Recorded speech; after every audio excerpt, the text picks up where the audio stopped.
This is a Chubb Detector. This is one of the world's first unpickable locks. I'm not going to go too much into the design or tricks or whatever of this lock. I'm simply trying to pick it at this stage. This will be a proof of pick, and once I've got this one done, then I'll do another video and sort of explaining what's going on in this lock. So as such, I'm not going to be doing too much talking, just trying to pick.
And because of the tolerances in this lock, it's not going to be a quick pick. This is something that just takes prodding for quite some time before it's going to open, assuming I haven't tripped the detector mechanism, in which case it's never going to open. But it doesn't feel like I've done that at this stage.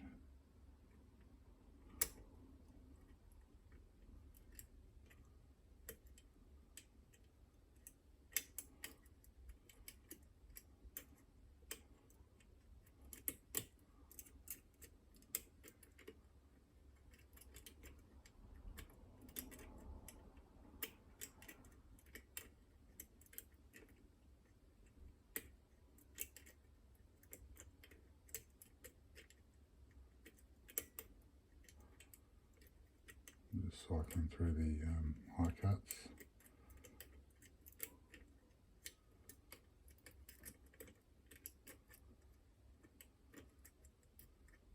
Low cuts.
feel like it's quite close to opening.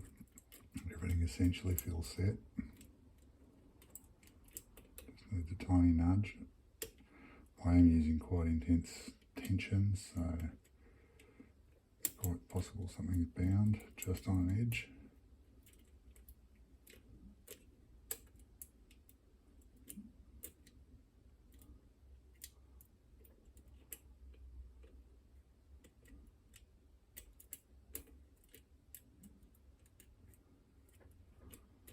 I'll leave it two possibly.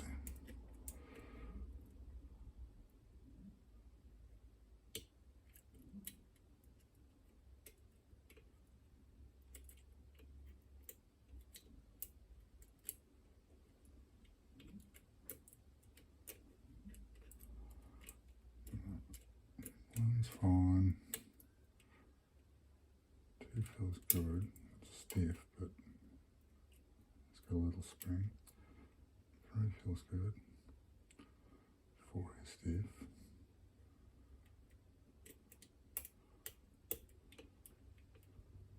Five feels good. And six, which is the detector, feels good.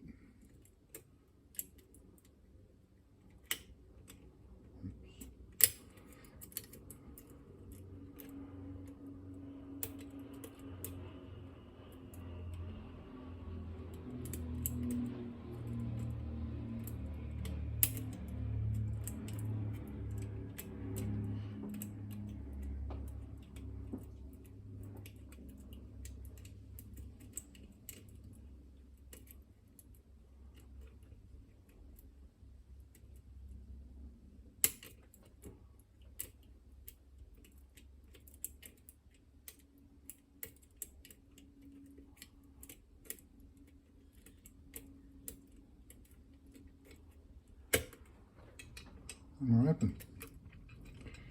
Alright, well, we're not quite open. Let's advance that. Okay.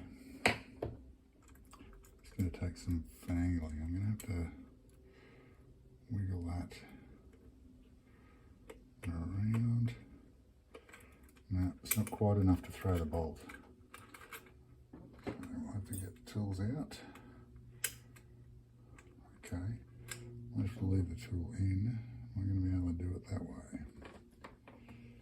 Get a different wire, which has got a slightly different shape on it. This wire is designed for curtain locks, so it's got that bend in it.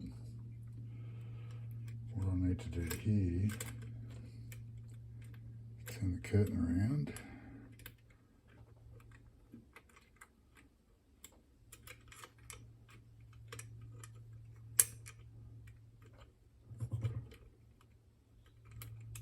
I wonder if it's possible to get this out.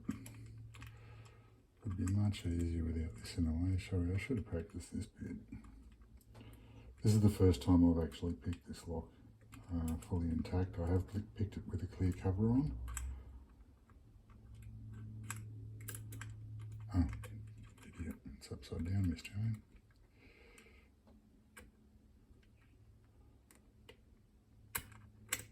Hey, right. The reason I'm having difficulty there is because there's a blocking lever stopping me from taking the key out, and that'll be a bit more sort of evident when I do a gut and also when I do a follow-up video. So now I'm just trying to grab the stump, stay in frame, zoom out a bit, and there we go. The stump's fully retracted. So the lock is fully picked. Get the tools out. Alright, that's a relief to have that on video, I must say. Okay, I'm zooming all the way out. I'm going to start to pan down.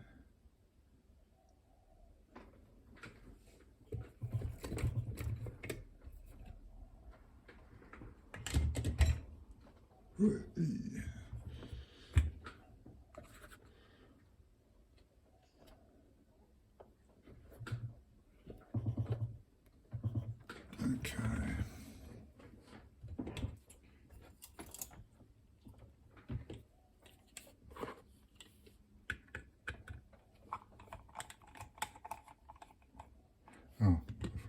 that, I will once again put the key.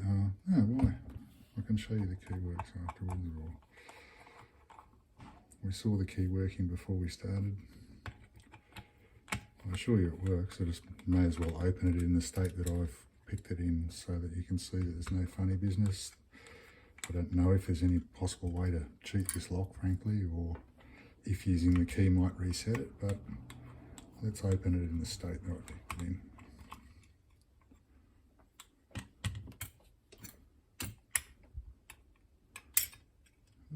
Doing. And there's our top cover. Initially what we have here is the fence, which is a curtain as well. Oh, sorry, I shouldn't call this the fence, that's misnaming it. This is a curtain. This top lever here interacts with the curtain and is simply there to centre it in the keyway so that it doesn't get lost and it make it impossible to put it in and out of the keyway. So that's not actually an operative lever. These are the operative levers. This is what I was talking about. When the lock is in a picked state, this lever is held up and this bit blocks the keyway. So there's our first lever.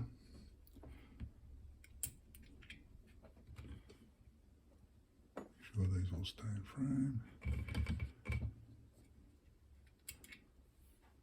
Our second lever.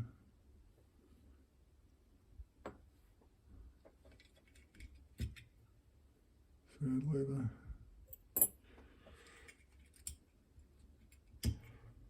Fourth. Fifth. And the final lever is the detector lever. So it has this little stump there. The idea here is that if any of these other levers overlift, they will lift this too high and it'll overset in the too high position. The only way to unset it is then to move the bolt forward. I've got the bolt in there, which can come out. Get it coaxing.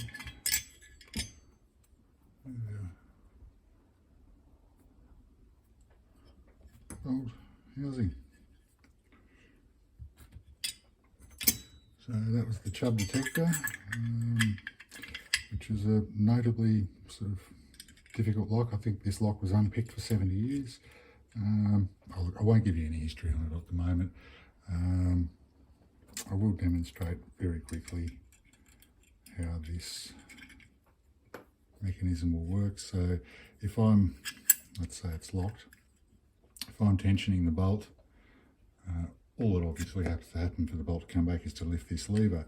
However, if I overlift this lever, it gets caught in the high position and then there's no way for the bolt to come backwards. What it has to do is come forwards for that lever to reset. So then if we put in one of the standard levers and overlift that, as you can see, it lifts the detector lever there. And if we overlift this lever while trying to pick it, which won't happen with this one actually, it's a max lift, but the next one certainly isn't. So if we were to overlift this lever, we trip the detector lever and we're not going to be able to pick the lock. And the only way to actually reset it is to pick the lock in reverse while applying tension to force it. Easier said than done. To allow it to reset. As you can see, there's little cutouts in the levers where it's designed to allow it to reset. Anyway, that'll do for this video. I will do a more detailed one. Sorry for a boring video, but just had to show proof of picking of the Chubb Detector. There's a close-up of the key for anyone who's interested. Anyway, thanks for watching.